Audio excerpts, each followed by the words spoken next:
Amen. Amen. Amen. Waouh. Eh bien, c'était fort. Les amis, on se réjouit parce qu'en ce moment, comme le disait Jérémie au début de ce culte, on étudie la lettre aux Éphésiens, une lettre qui nous rappelle ce que c'est la foi, ce que ça veut dire être en Christ et à quel point ça change tout. Et on a déjà bien commencé, mais vous l'avez vu, c'est tellement riche, c'est tellement dense en théologie, en belles choses sur Dieu qu'on n'est pas arrivé très loin jusqu'à présent.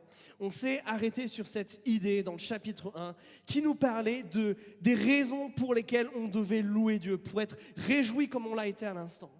Et Paul invoquait cette idée tellement forte qu'on doit bénir Dieu parce que lui nous a bénis en premier. Il nous a bénis en Jésus-Christ et il nous a donné plein de trucs. Et on a commencé à creuser ce que ça voulait dire, être béni par Dieu. Alors, si vous voulez bien prendre votre Bible ou votre téléphone portable qui a une appli Bible, ou aller sur Internet et aller dans Éphésiens chapitre 1. Et je vous fais un tout petit récap de ce qu'on a vu la semaine dernière.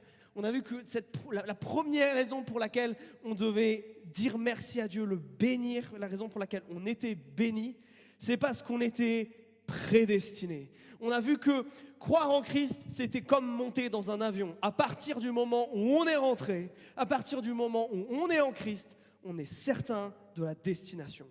Pourquoi ? Parce que notre Dieu, tel une bonne compagnie d'aviation, a planifié à l'avance là où nous irions. Et ce qui est tellement fort dans le cas de Dieu, ce n'est pas quelques jours, ce n'est pas quelques semaines, ce n'est pas quelques mois à l'avance. C'est avant la fondation même de ce monde que Dieu savait où nous irions. Et c'est tellement bon. Il avait choisi cette destination et elle est sécurisée par Jésus-Christ. Et cette destination, c'est quoi ? C'est d'arriver devant Dieu pour l'éternité, purifié, saint, sans défaut, parfait devant lui, accueillis non pas comme des pauvres êtres humains, pas comme des serviteurs, mais comme des fils et comme des filles. Alors vous imaginez, oui, on n'a pas pu aller très loin tellement tout ça c'est fort. Et aujourd'hui, on va voir les 3 autres raisons que Paul développe dans cette grande phrase qui commence au verset 3 et qui se termine au verset 14. Et on va explorer toutes ces raisons. On va nous parler de pardon, on va nous parler de présence et on va nous parler de promesse. Vous avez 4 P, comme ça c'est facile à retenir. Je suis béni comment ? Je suis béni parce que je suis prédestiné, parce que j'ai le pardon, parce que j'ai accès à la présence de Dieu et parce qu'il m'a fait une promesse. Voilà ce qu'on va voir aujourd'hui. Alors, reprenons notre lecture. On la reprend au verset 7. Regardez, c'est une nouvelle raison parce que le texte commence par « en lui », c'est-à-dire « en Jésus ». Alors lisons. « En lui, nous avons la rédemption par son sang, le pardon des fautes, selon la richesse de sa grâce, qu'il nous a octroyé abondamment, en toute sagesse et intelligence. Il nous a fait connaître le mystère de sa volonté, le projet bienveillant qu'il s'était proposé en lui pour le réaliser quand les temps seraient accomplis. C'est-à-dire récapituler tout dans le Christ, ce qui est dans les cieux comme ce qui est sur la terre. On s'arrête là. De nouveau, Paul nous a mis une tartine de théologie, comme à Nantes on tartine du beurre demi-sel, on en met partout.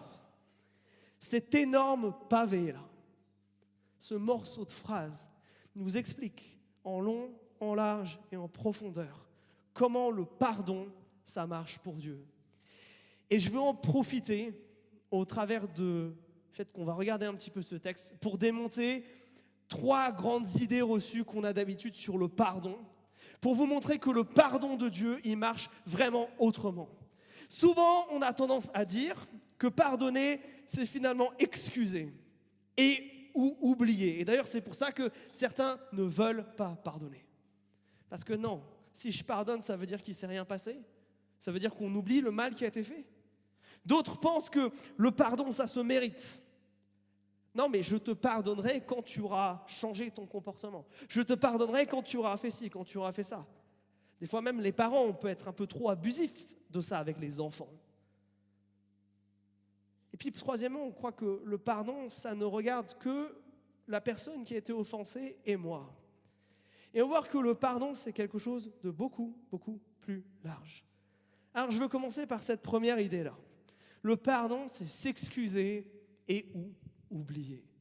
Regardez comment on nous parle du pardon dans le verset 7. Avant même que le mot pardon arrive, regardez, on a un premier synonyme qui est là. En lui, nous avons la rédemption par son sang. Tiens. La rédemption. Qu'est-ce que ça veut dire ça ?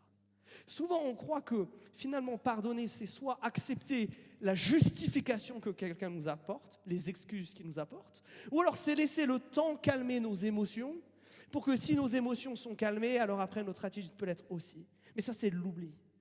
Je crois que le modèle que Dieu nous présente ici, c'est ni justification, ni excuse, ni oubli, ni temps qui passe. Au contraire, ces choses-là n'amènent pas de véritable rétablissement de la relation. Le mot pardon, il est écrit ici par le mot rédemption. Ce n'est pas un mot commun, ce n'est pas un mot qu'on utilise tous les jours dans la langue française. Qu'est-ce que ça veut dire ? C'est quoi une rédemption ? Eh bien, dans rédemption, il y a l'idée de rachat. Le pardon pour Dieu, c'est racheter. Et une rédemption à l'époque de Paul, ça peut être deux choses. C'est soit vous avez une dette de monnaie exorbitante et vous arrivez à la payer ou quelqu'un la paye pour vous, à ce moment-là, votre dette, elle est rachetée. Deuxième chose, la rédemption, ça peut être une deuxième chose, c'est pas seulement la dette en elle-même, mais c'est la dette qui vous tient, vous, dans une position d'esclave le plus souvent. Et que la rédemption, c'est pas seulement le rachat d'une dette, c'est le rachat bien souvent d'une personne qui a une dette. Et parce que les premiers chrétiens comprenaient ça dans le pardon, c'est pour ça que dans les premiers textes qu'on a de l'église primitive, la grande pratique qu'ils ont, vous savez ce que c'est ? C'est que quand un des membres de l'église est esclave, on va tous mettre nos sous en commun pour libérer cette personne. À cause de textes comme ça. Dieu voit le pardon pas comme un oubli, pas comme des excuses qui sont acceptées, non. Il voit ça comme le rachat d'une dette. Une dette. Cette dette-là, c'est une dette pas en argent, vous l'aurez bien compris. On n'a pas une dette en argent à payer à Dieu. On a une dette morale. Une dette morale qui vient du péché. Vous vous rappelez, le péché, c'est le mal que je pense, c'est le mal que je dis et c'est le mal que je fais. Et mes amis, notre dette, si nous sommes des gens honnêtes, elle est colossale. Énorme, impayable. Pourquoi ? Parce que regardez ce que ça a coûté à Dieu. Qu'est-ce qu'il nous est dit ? Comment il paye cette dette ? Comment on a accès à cette rédemption-là ? Regardez, par son sang. Une expression qui nous parle du sacrifice de Christ à la croix. Cette dette, le prix de cette dette, c'est la vie, ou plutôt la mort. C'est cette dette qui est tellement forte.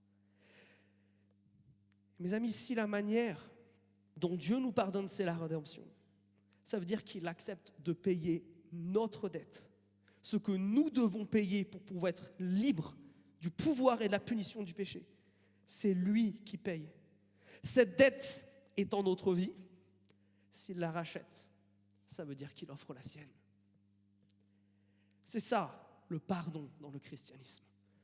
C'est pas un « ok, on fait comme si de rien n'était », non. C'est le mal que je fais est tellement grave que quelqu'un doit mourir. Mais gloire à Dieu, il est prêt à y aller à ma place. Waouh! Deuxième chose, souvent le pardon, on estime que ça se mérite. Il faut que la personne, elle ait presque déjà changé si on veut accepter de la pardonner. Ou des fois, on attend.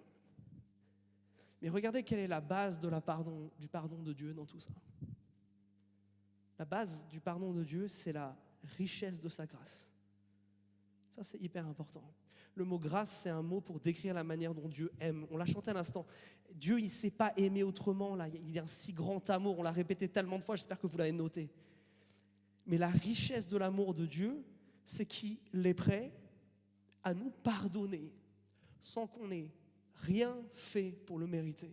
Si je reprends cette histoire de dette, c'est il est prêt à combler cette dette alors qu'on n'a rien fait, on ne s'est pas sorti de la situation dans laquelle on était, on n'a pas fait d'effort dans un sens ou dans un autre. Non. On ne peut pas mériter le pardon. Que ça soit avec Dieu ou que ça soit dans nos relations les uns avec les autres d'ailleurs. Le pardon, ça ne se mérite pas. Le pardon, ça s'offre. Le pardon, ça se reçoit. C'est pour ça que vous ne devriez jamais dire « je m'excuse pour ». Non, tu ne peux pas t'excuser, tu n'en as pas le pouvoir. Par contre, tu peux demander pardon. Tu peux demander à ce qu'on t'offre le pardon. Vous savez, je crois que c'est une excellente chose qu'avec Dieu, rien ne soit basé sur le mérite. Parce que vous avez déjà vu quelqu'un qui a fait du mal à quelqu'un d'autre qui essaye de se rattraper. Souvent, ça devient bizarre. Et bien souvent, la personne, elle va juste empirer presque sa situation qu'autre chose. Heureusement qu'avec Dieu, ça ne marche pas comme ça. Parce que sinon, ça nous amènerait dans des extrêmes. Et dans l'histoire de l'Église, ça a amené des chrétiens dans l'extrême. Ça a amené certains, vous savez, à se flageller, à se taper. Comme si ça allait changer quoi que ce soit. Non, cette grâce que Dieu veut nous donner, veut nous offrir, que nous avons juste à recevoir, regardez, elle est énorme, c'est une richesse. Et regardez ce qu'il nous dit au début du verset 8, c'est non seulement il en a beaucoup, mais il en donne beaucoup. On a un Dieu qui ne sait pas aimer un tout petit peu. On n'a pas un Dieu qui sait pardonner juste le minimum. Non. Notre Dieu, il pardonne abondamment. Quelle bonne nouvelle de savoir ça. Quelle bonne nouvelle de savoir que les choses les plus noires que j'ai pu commettre, Dieu, il est prêt à les pardonner et il a la puissance nécessaire pour le faire. Oh, que c'est merveilleux. Dieu est prêt à m'offrir son pardon. La question, c'est est-ce que je suis prêt à le recevoir? Et ça, c'est tellement important.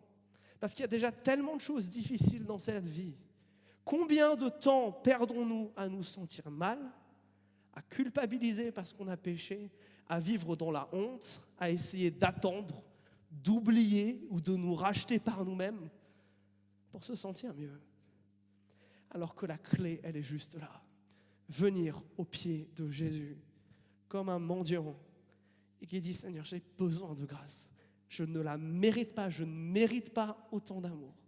Mais toi, je sais que tu ne sais pas aimer autrement. Alors s'il te plaît, que cette grâce pleuve sur moi. » Mes amis, les plus grands chrétiens, moi je dirais ça, la grandeur de notre vie de chrétienne, elle ne se mesure pas finalement à notre capacité à ne pas pécher, mais plutôt à la rapidité avec laquelle on se repent, la rapidité à laquelle on va chercher la grâce. Et heureusement que ce n'est pas autre chose. Parce que bien souvent, et c'est ce qui vous guette avec des années de vie chrétienne, quand vous êtes au début de votre vie chrétienne, généralement ça c'est très clair ce que je suis en train de dire là. Avec des années, il commence à y avoir d'autres petits mécanismes qui s'ajoutent petit à petit. À ce moment-là, je vais commencer à essayer de faire des choses pour Dieu, pour mériter des choses de la part de Dieu. Non, je perds de vue que Dieu il a une grâce qui est immense, d'une richesse incroyable et qui nous l'octroie, qui nous la fait descendre. Notez que tout ce texte-là, il dit « nous avons la rédemption ».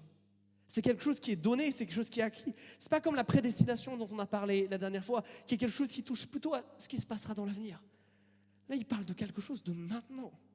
Aujourd'hui même, tu peux être pardonné. Incroyable. Et ça me pousse à m'adresser à un instant à vous, parents. Qu'est-ce qu'on apprend à nos enfants sur le pardon et sur la grâce? Est-ce que dans la famille, on cultive quelque chose où tout est récompense et tout se mérite?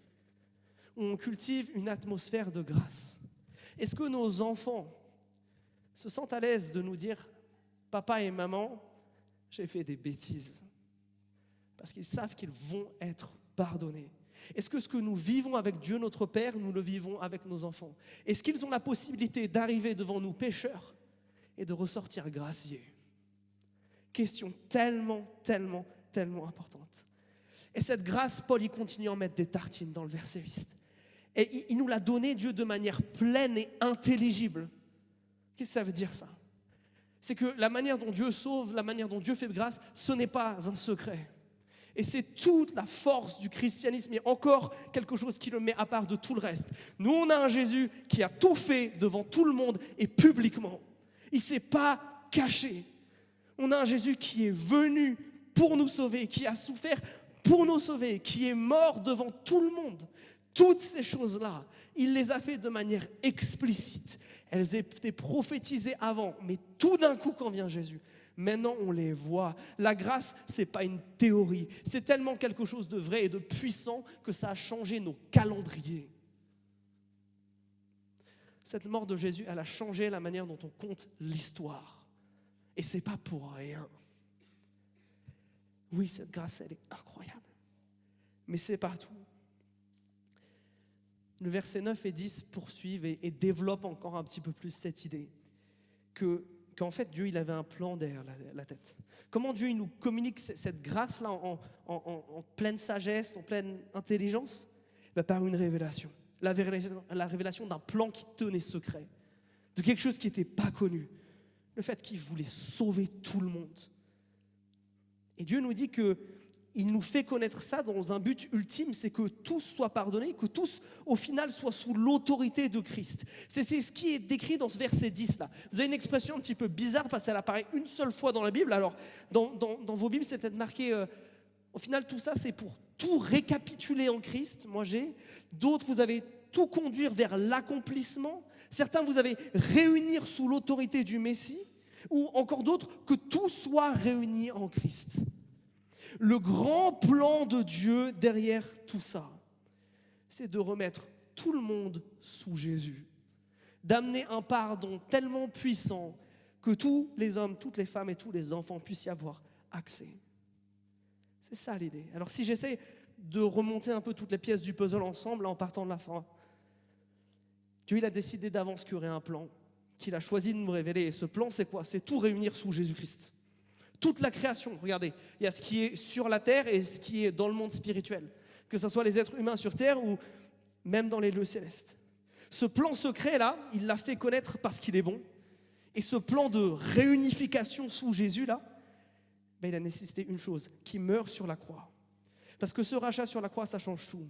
Pour nous, humains, la mort de Christ sur la croix, c'est ce qu'on vient de dire, c'est un changement de propriétaire. Nous étions esclaves du péché, notre dette a été payée. Et ça, c'est trop fort parce que ce monde, il gît actuellement sous le pouvoir de Satan, qui, tel un chien fou, saccage tout sur terre.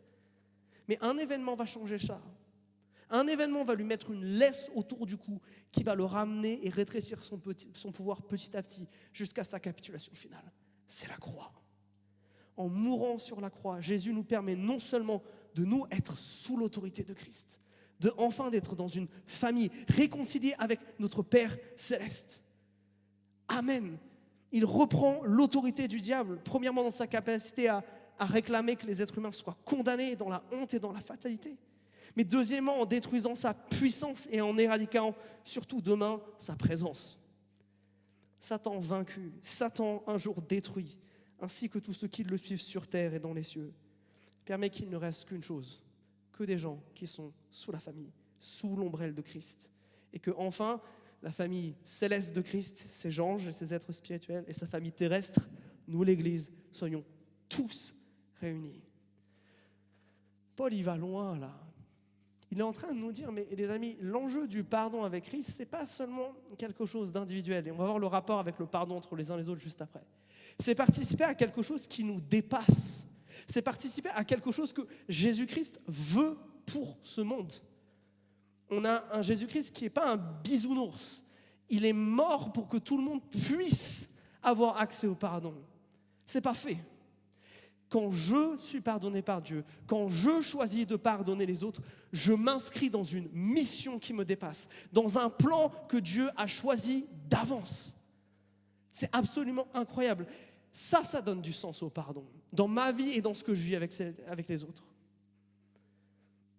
Alors si le pardon avec Dieu, c'est tout ça, qu'est-ce que ça change pour nous les uns avec les autres? Parce que vous le savez, Jésus-Christ, il a horreur du non-pardon. Jésus-Christ, il a dit, c'est son commentaire sur le Notre Père, il peut dire plein de choses. Le truc qu'il dit, c'est si vous ne vous pardonnez pas les uns aux autres, moi non plus, je ne vous pardonnerai pas. Dans Matthieu 18, il dit, si vous ne pardonnez pas aux hommes de tout votre cœur, moi non plus, je ne vous pardonnerai pas. C'est-à-dire que ce qu'on vient de dire sur notre relation avec Dieu, ça doit aussi transparaître dans notre relation les uns avec les autres. Oui, nous devons célébrer Dieu, parce que nous sommes pardonnés. Mais je crois que la première manière de le célébrer, c'est de pardonner aux autres. Et voilà ce que ça veut dire. Bien souvent, on a peur de pardonner parce qu'on imagine que le pardon, ça minimise. C'est tout d'un coup, je quitte mon statut de victime. Mais mes amis, pour nous chrétiens, le pardon ne veut pas dire qu'on arrête de croire que ce qu'on a subi, c'est grave. Mais ça veut dire que c'est tellement grave que ça a coûté la vie de quelqu'un.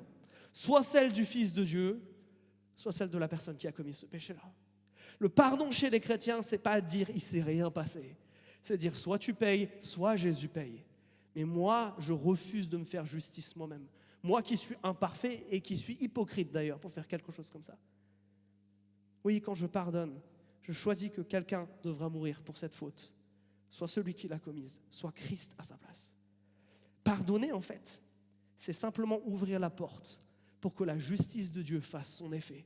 La justice parfaite de Dieu fasse son effet. C'est pour ça que c'est satisfaisant de pardonner. C'est pour ça que ça fait du bien de pardonner. C'est pour ça qu'il y a un effet libérateur quand on pardonne. Deuxièmement, on a vu que le pardon, c'était un rachat. Et quand quelqu'un est racheté, quand quelqu'un littéralement n'est plus esclave, comme dans le contexte de ce verset, ça implique de traiter l'autre différemment. Les amis, vous n'imaginez pas combien de fois par semaine je dois moi-même, et malheureusement pas que moi-même, nous reprendre sur le nombre de faux pardons que l'on fait. Des gens qui disent qu'ils pardonnent de leurs lèvres, mais qui ne se comportent pas avec la personne qu'ils ont pardonnée comme si elle l'était. Mes amis, si le pardon est un rachat, quand nous pardonnons, la dette, elle est payée. Nous n'avons plus le droit de traiter cette personne comme si elle était toujours sous le coup de sa faute. Et ça challenge vachement les choses. Parce que ça veut dire qu'il faut peut-être que je réfléchisse à 2 fois quand je dis à quelqu'un que je le pardonne. Parce que c'est aussi m'engager, moi, à traiter cette personne comme si ce qu'elle avait fait et qui m'a blessé n'avait pas existé. Aïe! Tout de suite, c'est plus dur. Mais c'est tellement important. Parce que pour nous, chrétiens, si on refuse de faire ça, c'est hyper grave. Non seulement parce qu'on est hypocrite, Jésus-Christ nous a pardonné. Est-ce qu'on croit vraiment que ce que les autres nous ont fait, c'est plus grave que ce qu'on a fait à Dieu? Je ne crois pas. Mais c'est pire que ça, en fait. Parce que non seulement on est hypocrite, mais en fait, c'est aussi une manière de dire que, oui, le sacrifice de Christ, c'est quelque chose de beau, et c'est quelque chose de beau et de fort pour moi, et ça suffit à payer mes péchés, mais pour ce que l'autre m'a fait, non, ça ne suffit pas. C'est quelque part mépriser ce que Christ a fait à la croix. C'est pour ça que je dirais que pour le chrétien, le manque de pardon, c'est le péché suprême. C'est jamais dit comme ça dans la Bible. Je crois que quand Christ nous dit, les amis, vous ne pouvez pas être des hypocrites sur ça, je crois que ça revient à quelque chose de cet ordre-là. Et enfin, ça nous amène du coup à cette conclusion. C'est que pour nous, chrétiens, le pardon, c'est une obligation, c'est un commandement. Ce n'est pas quelque chose qui dépend, premièrement, de comment je me sens. Alors évidemment, on ne veut pas au milieu de la dispute, quand tout le monde est en colère, de crier « Bon, je te pardonne !» Non. Mais on n'a pas le droit de laisser ça traîner. On le verra un tout petit peu plus tard dans la lettre aux Éphésiens, au chapitre 4. On nous dit que le soleil ne se couche pas sur notre colère. Oui, on doit pardonner. C'est tellement, tellement important. Pourquoi? Parce qu'on a dit, le manque de pardon, le péché qu'on commet, il nous met dans une position d'esclave par rapport au péché. Est-ce qu'il n'y a pas quelque chose de pire? Je pense que ce n'est même pas possible que quelqu'un qui a été esclave, qui a été dans cet esclavage à cause de la dette du péché, et qui, maintenant qu'il est libre, tient d'autres personnes en esclavage. Je crois qu'il n'y a pas pire que ça. Mais le fait, c'est ce que nous faisons quand nous refusons de vraiment nous pardonner les uns aux autres. Et c'est pour ça que ce n'est pas quelque chose de nôtre. Voilà pourquoi refuser de pardonner, c'est tellement problématique. Mais c'est aussi pour ça que le fait qu'on soit pardonné, c'est quelque chose d'incroyable. C'est aussi pour ça que ça devrait nous mettre dans une joie, mais incroyable, le fait d'être pardonné. Parce que quelqu'un nous a enfin délivrés de toute cette dette que nous créons à mesure du fait qu'on ouvre nos bouches et qu'on agite nos mains. Quelqu'un l'a fait. Et Dieu, il ne l'a pas fait de manière condescendante comme un milliardaire qui paierait, vous savez, une dette en balançant des billets sur la table. Non. Il l'a payé de sa vie. Tu peux dire que dans cette vie, il y a quelqu'un qui t'aime à en mourir. C'est magnifique ça. Il n'y a pas d'amour qui soit comparable à ça. Même l'être que vous aimez, il doute avant de mourir pour vous. Jésus, il n'a pas hésité. Alors qu'on l'a vu, c'était dans un temps où aucun d'entre nous n'existait. Il l'a fait avant même qu'on le rencontre. Il l'a fait alors que nous péchions contre lui. Incroyable. Donc oui, joie profonde, parce qu'on a été délivrés de la tête du péché. Que Dieu ne nous en voudra jamais à cause de Christ. Que nous n'avons pas de honte en tant que chrétiens à porter. Ce qui est pardonné est détruit à la croix. Et alléluia pour ça. Dieu ne nous voit plus comme des pécheurs, rappelez-vous. Comment il appelle les Éphésiens au début de la lettre ? Vous vous rappelez ? Des saints. Pas des pécheurs qui font n'importe quoi tout le temps. Non, des saints. Ça transforme même jusqu'à notre identité. Joie profonde parce qu'on est aussi aimé incroyablement. Et joie profonde parce que quand je suis pardonné et quand je pardonne, je fais partie de quelque chose qui me dépasse, d'un projet beaucoup plus grand, de ce que Jésus veut faire avec l'humanité. Et je sais que quand je suis pardonné par Dieu et que je pardonne les choses, je suis au cœur de la volonté de Dieu pour ce monde. Vous ne savez pas ce que c'est la volonté de Dieu pour votre vie ? Pardonnez-vous.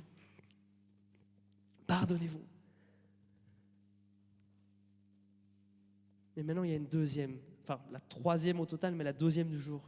La deuxième raison pour laquelle on devrait chanter. La deuxième raison pour laquelle on devrait se réjouir, et elle commence au verset 11. Reprenons le texte. En lui, nous avons aussi reçu notre part d'héritage. Nous qui avons été destinés d'avance, selon le projet de celui qui opère en toutes choses les décisions de sa volonté, à célébrer sa gloire. Nous qui d'avance avons mis notre espérance dans le Christ. Pourquoi on doit louer Dieu, début du verset 11 ? Parce qu'on a d'ores et déjà reçu une part d'héritage. Tiens. Et vous avez noté que tout le vocabulaire qui suit, si vous étiez là la semaine dernière, ça doit vous dire des choses. Parce que ces mots-là, destinés d'avance, selon le projet ou la volonté de Dieu, celui qui opère tout selon sa volonté, pour célébrer sa gloire, c'est des expressions qu'on a déjà vues, ça. Tout ça, Paul se plagie lui-même, si j'ose dire. On le trouve dans le verset 5 et 6. Alors, est-ce que Paul fait une redite simplement ? Non.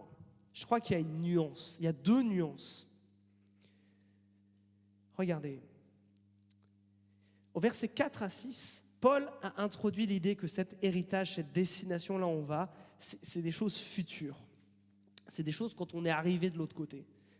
Mais regardez, là il dit « nous avons reçu ». Il parle donc qu'il y a une part de ce qu'on va recevoir plus tard qu'on a quelque part déjà maintenant. Ok, ça c'est une première chose. Et il y a une deuxième différence. Là où dans le verset 6, on nous disait que le but final c'était célébrer sa grâce, là c'est célébrer quelque chose d'un tout petit peu différent, regardez. C'est célébrer sa gloire. Tiens. La gloire dans la Bible, c'est deux choses. C'est la chose qu'on imagine tous. La gloire de quelqu'un, c'est sa renommée, c'est sa grandeur. Mais la gloire dans la Bible, c'est surtout le synonyme pour parler de la présence de Dieu. Quand Dieu se manifeste, ce qu'on voit, c'est sa gloire. Et je crois que c'est ça qui nous est en train de nous dire là. Il y a quelque chose qui nous est donné aujourd'hui pour célébrer la gloire de Dieu, pour célébrer sa présence. Alors ce qui est vachement bien, c'est que les versets 13 à 14, ils vont nous dire ce que c'est, justement. Regardez, en lui, vous aussi, vous avez entendu la parole de la vérité, la bonne nouvelle de votre salut. En lui, vous êtes venus à la foi et vous avez été scellés de l'Esprit Saint qui avait été promis et qui constitue les arts de notre héritage pour la rédemption de ceux qui s'est acquis afin de célébrer sa gloire. Cet héritage qu'on reçoit dès maintenant pour célébrer la gloire de Dieu, c'est l'Esprit Saint. Et ça, c'est absolument incroyable. Je crois que c'est la personne de la Trinité qu'on a tendance à le plus négliger. Pourquoi ? Parce que l'Esprit Saint veut dire que je peux faire l'expérience de ce qui arrive plus tard, maintenant. l'idée de célébrer Dieu, l'idée d'être dans sa présence et de le célébrer, c'est pas que quelque chose de futur, c'est quelque chose qui est accessible maintenant. C'est entre autres pour ça qu'on se réunit le dimanche. Et ça, c'est absolument génial. Pourquoi nous devons bénir Dieu ? Eh bien parce que dès maintenant, nous avons sa présence dans la personne de l'Esprit Saint qui vit en nous pour le glorifier aujourd'hui. Aujourd'hui, quand nous louons les uns et les autres, comme nous sommes dans ces moments où nous sommes focalisés sur Christ, là, où quelque part le temps et l'espace s'arrêtent et il n'y a rien d'autre que lui, ça c'est un avant-goût, ça c'est l'apéritif céleste, avant le grand repas avec Jésus. Mais déjà aujourd'hui, on peut commencer à goûter de ce à quoi on va vivre plus tard. Et ça, c'est absolument génial. Oui, on ne sait pas tout ce qui se passera dans les cieux, mais on a déjà un avant-goût. Deuxième chose par rapport à ça, c'est plus que simplement une action, plus que simplement glorifier Dieu, de faire quelque chose. C'est aussi communier avec lui dès aujourd'hui. Et ça, c'est encore plus impressionnant. Sa présence, elle ne nous permet pas que de le louer. Sa présence, elle est déjà juste là. On peut être dans une intimité avec Dieu aujourd'hui. Qui peut dire ça ? Si notre relation elle est réparée avec Dieu, non seulement Dieu, c'est pas seulement qu'il nous en veut plus, qu'il a des beaux projets pour nous, non, il fait quelque chose de bien plus grand. Il vient vivre en nous. On peut être en communion avec Dieu. Et si je suis honnête, je dois vous le dire, je crois que je ne le remercie pas assez pour ça. Je crois que si Paul nous dit que donc une des raisons pour laquelle on devrait bénir Dieu, c'est qu'on a déjà reçu quelque chose de sa part, qui est la présence de l'Esprit Saint, je crois que je ne me réjouis pas assez de ça. Je crois que des fois, je ne sais pas si vous êtes comme moi, mais à force d'années de vie chrétienne, on normalise la présence de l'Esprit Saint dans notre vie. Et on oublie que c'est quelque chose d'incroyable, le fait que Dieu vive en nous, qu'on puisse lui parler, qu'il puisse nous répondre, qu'on puisse ressentir des choses avec lui et vivre des choses avec lui. Et en fait, n'importe qui de l'extérieur, soit émerveillé par ce qu'on dit, soit nous prendrait pour un fou si on disait les choses comme ça. Mais nous qui savons que c'est vrai, est-ce que finalement, on ne se comporte pas avec Dieu comme dans un vieux couple ? Alors j'espère que c'est le cas d'aucun d'entre vous ici, mais où la joie et l'excitation des débuts d'être dans la présence de l'autre, petit à petit se ternit par l'habitude. Je ne doute pas que vous preniez tous très soin de votre couple et que ce n'est pas le cas. Mais des fois, est-ce que ce n'est pas un peu comme ça avec Dieu ? Est-ce que des fois, on n'est pas trop habitué à l'extraordinaire pour juste le célébrer pour ce que c'est ?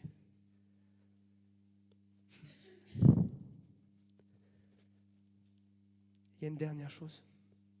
J'ai dû lire les versets 13 à 14 parce que ça nous donnait finalement la fin de la phrase et ça nous expliquait de quoi on parlait. Mais si vous avez fait attention, au verset 13, il y a un nouveau en lui. Il y a un nouveau en lui qui est là.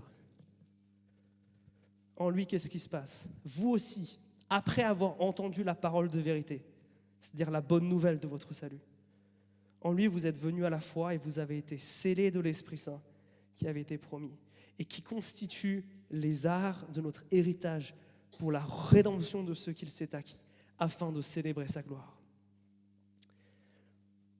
L'Esprit Saint n'est pas qu'une source de joie parce que maintenant on expérimente Dieu, parce que maintenant on commence à expérimenter des choses de Dieu. Ce n'est pas qu'une joie par rapport à ce qui se passe au présent. C'est une joie parce que l'Esprit Saint, c'est plus que ça. L'Esprit Saint, c'est un peu la carte d'identité, l'acompte, le symbole de notre adoption. En fait, c'est l'Esprit Saint qui nous identifie en tant que chrétiens. Si on devait avoir une forme d'authentification, vous savez, comme notre carte nationale d'identité, ça serait la présence de l'Esprit Saint dans nos vies. La carte d'identité, elle sert à déterminer de manière officielle qui vous êtes. Et bien, c'est exactement la même chose avec l'Esprit Saint. C'est ce qui nous identifie comme chrétiens. Et c'est ça la métaphore que Paul utilise avec le seau. Alors, on ne parle pas d'un seau qu'on utilise à la plage pour faire des châteaux de sable. On parle d'un seau. Un seau, ça sert à quoi ? À une époque où les téléphones portables n'existent pas, quand je veux envoyer un message à quelqu'un qui habite loin, je lui écris une lettre. Et quand je suis un peu friqué surtout, c'est pas moi qui vais aller porter la lettre. Non, je vais payer quelqu'un pour le faire.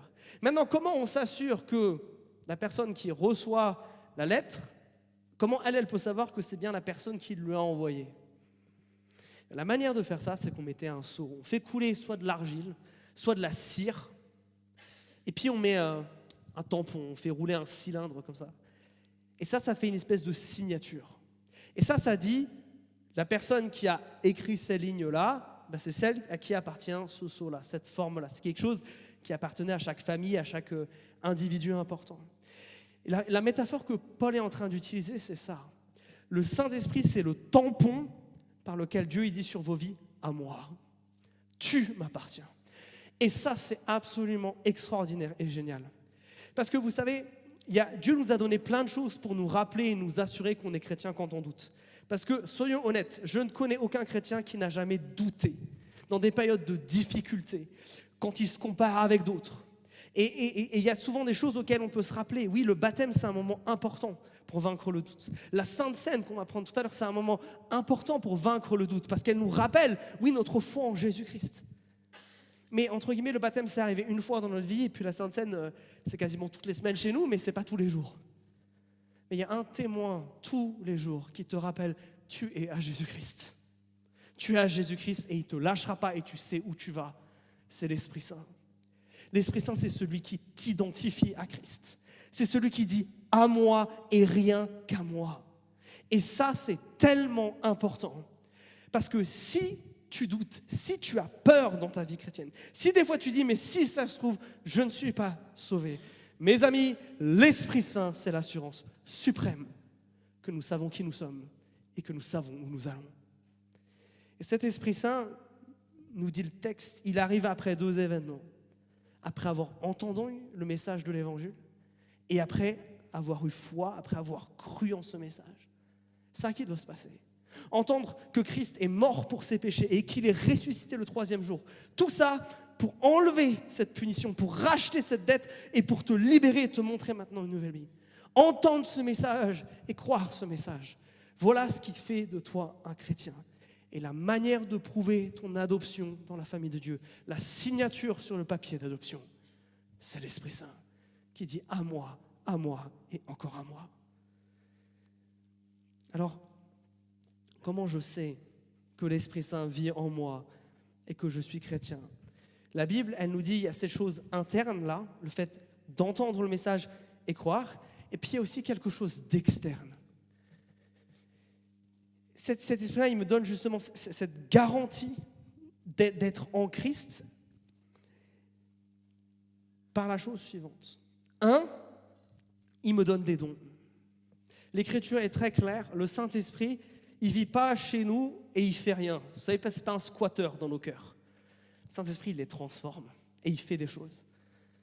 L'Esprit de Dieu, quand il vit dans quelqu'un, il y a quelque chose qui va se passer. Cette personne va vouloir commencer à servir les autres, à commencer à servir l'Église de Christ, à s'inscrire dans un collectif là.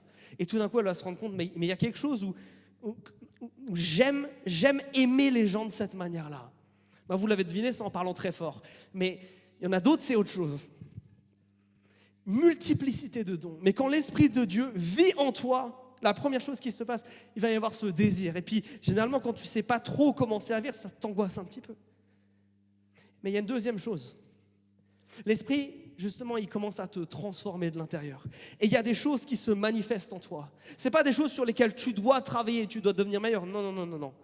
C'est des choses que l'Esprit transforme en toi. Tu n'as rien à voir avec ça. C'est le fruit de l'Esprit, pas le fruit de ton travail, de ta discipline. Qu'est-ce que c'est? L'amour, la joie, la paix, la patience, l'amabilité, la bonté, la fidélité, la douceur et la maîtrise de soi.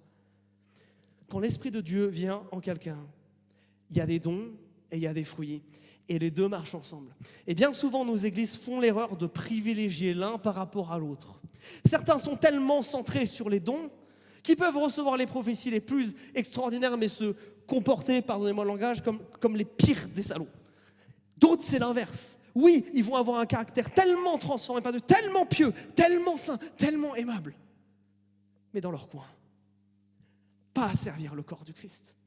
Voilà ce que l'Esprit Saint veut faire en vous si vous êtes chrétien. Voilà vers ce quoi vous allez. Voilà la garantie qui est posée sur vous. Alors mes amis, nous devons nous réjouir. Nous réjouir parce que nous avons un Dieu qui a sécurisé notre arrivée. nous savons où nous allons, nous sommes prédestinés. Nous devons nous réjouir parce qu'on a un Dieu qui nous a pardonné au prix de sa vie. Il nous a rachetés. C'est incroyable que quelqu'un ait bien voulu faire ça avec nous. On a un Dieu qui est tellement incroyable parce qu'en plus de ces choses qui étaient déjà pas mal en soi, il veut faire quelque chose maintenant, vivre en nous, que nous commencions à expérimenter ce que nous allons vivre pour l'éternité et que dès aujourd'hui, nous puissions apprendre à le connaître et être avec lui. Dieu, il est impatient, je crois, un petit peu dans son caractère. Il ne peut pas attendre les cieux avant d'être avec nous. Et au-delà de ça, pour tous nos doutes et pour tous ces moments de difficulté, il y a ce rappel, cet esprit qui crie en nous, comme dit Romains 8, Abba Père, qui crie tout le temps, vous êtes adoptés, vous êtes enfants de Dieu, et qui se manifeste, dont on peut voir l'assurance qu'il est là dans notre vie parce que nous avons cru, nous avons entendu l'évangile et nous avons cru. Nous pouvons aussi avoir l'assurance parce que nous le voyons se voir. Tout d'un coup, on ne se comprend pas, mais les gens trouvent qu'on est plus joyeux que d'habitude et nous, on n'a pas l'impression que c'est le cas. Parce que tout d'un coup, on est plus patient envers cette personne à qui d'habitude on a envie de...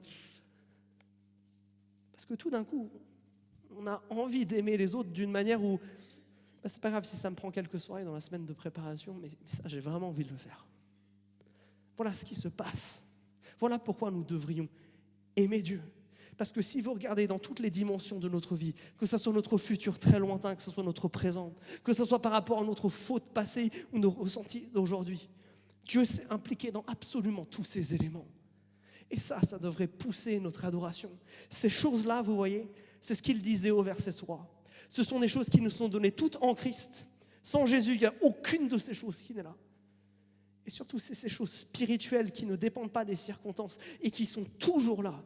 Et ce qui veut dire que dans toutes tes périodes de doute, dans toutes tes périodes de fatigue, dans toutes tes périodes de tristesse, tu peux revenir à ces choses-là.